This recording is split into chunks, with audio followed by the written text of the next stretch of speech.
Tanggal 8 Juni sore ada warga yang menyaksikan seorang PMA asal Thailand yang terlihat dipaksa keras masuk ke dalam mobil oleh majikannya di Bandara Songsan. Ia sempat menolak dan berteriak minta tolong. Warga segera mengunggah video di internet dan memicu pembicaraan publik. Polisi bandara tanggal 10 Juni memberikan penjelasan. 这名外籍移工呢，他的居留证并未逾期而且经消防队判定他未达到强制送医的程度，所以现场就没有给他用所谓的 救护车强制送医 Pihak agensi melaporkan adanya gangguan kejiwaan pada PMA tersebut. Di pagi hari dengan ditemani oleh polisi, kasusnya telah ditangani. Hingga sore hari, pihak agensi barulah membawa PMA untuk kembali ke rumah sakit dan memicu keributan.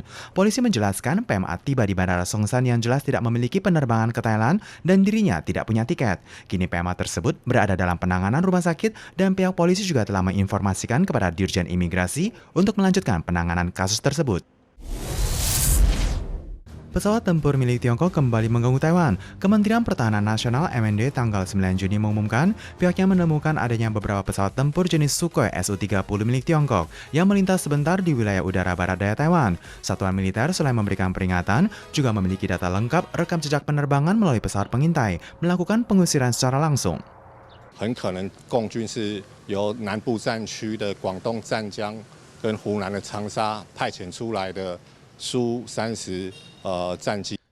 Pakar berpendapat pesawat Sukhoi Su-30 memiliki daya terbang skala panjang dan pihak Tiongkok telah berulang kali mengutus pesawat sejenis dan diprediksi ini bukan misi latihan penerbangan biasa, akan tetapi lebih bercondong kepada tugas dadakan pemantauan pesawat tempur Amerika yang terus terbang mengarah ke Laut Selatan. Sementara pesawat Amerika jenis C-40A diketahui terbang dari Naha, Okinawa, melintasi wilayah udara Keelung, menyusuri pesisir barat Taiwan, melewati Taoyuan, Taichung, dan terakhir meninggalkan Taiwan dari Tainan, terbang menuju Laut Selatan. Diprediksi tengah mengangkut logistik penting atau penumpang menuju ke Vietnam atau negara lain di Asia Tenggara.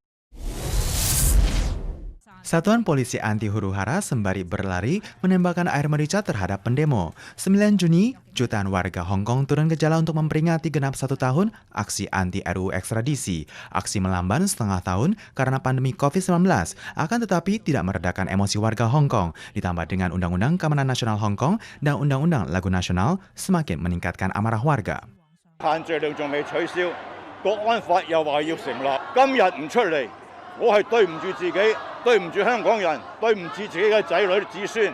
Aksi ini tidak mendapatkan izin. Polisi kembali mengibarkan bendera biru pertanda peringatan, menangkap 53 orang, 2 diantaranya adalah anggota Dewan Legislatif. Civil Human Rights Front mengeluarkan pernyataan jika akan melanjutkan koordinasi demo 1 Juli. Kepala Eksekutif Hong Kong, Carrie Lam, tanggal 9 Juli menghadiri rapat eksekutif dan ditanya apakah menyesal akan aksi demo jutaan warga. Ia hanya menjawab secara singkat, tidak sedikit kendala yang telah dilalui selama 1 tahun terakhir, dan diyakini setiap orang tentu mendapatkan pelajaran dari hal ini. 就係香港係承受唔起呢啲亂局，香港市民係希望有一個穩定安寧嘅環境。 Untuk kondisi Hong Kong, Presiden Tsai Ing-wen sebelumnya telah mengumumkan pembentukan tim kecil khusus oleh Yuan Eksekutif dengan merujuk pada peraturan terkait Hong Kong dan Macau pasal ke-18 menetapkan program pertolongan kemanusiaan bagi warga Hong Kong. Guna mengapresiasi petugas medis kedokteran akan kerja keras selama masa pandemi, PCNU Taiwan secara khusus turut berpartisipasi dalam Asia Cooking Journeys sambil mempersembahkan masakan tradisional Indonesia diantar ke Rumah Sakit Adventist Taipei dan diberikan kepada tim medis. Jadi kami ingin mengapresiasi seluruh dokter-dokter atas kinerjanya melawan COVID. Jadi kami membuatkan satu jenis makanan untuk setiap dokter. Ada cemilan, ada soto, dan lain sebagainya. Sebanyak 60 jenis masakan berbeda cita rasa Indonesia. Semua hal ini menyentuh hati Kepala Rumah Sakit Adventist Taipei. Bahkan tanpa disadari, turut memperkenalkan kuliner Indonesia. 台北市有很多的印尼小餐厅啊，都是非常有特色啦，大家 Rumah Sakit Adventist dipilih sebagai penerima makanan karena juga termasuk sebagai salah satu rumah sakit yang memiliki rumah makan bersertifikat halal di Taiwan yang dikeluarkan oleh MUI. Adapun kegiatan persembahan makanan kepada petugas medis dipelopori oleh Ibu Natalia Cahya, founder Maria Monique Last Week Foundation di Indonesia, yang mana telah digelar di berbagai negara di dunia. Melalui makanan diharapkan dapat turut mempersembahkan cinta dan kepedulian kepada mereka yang bertugas di garis terdepan.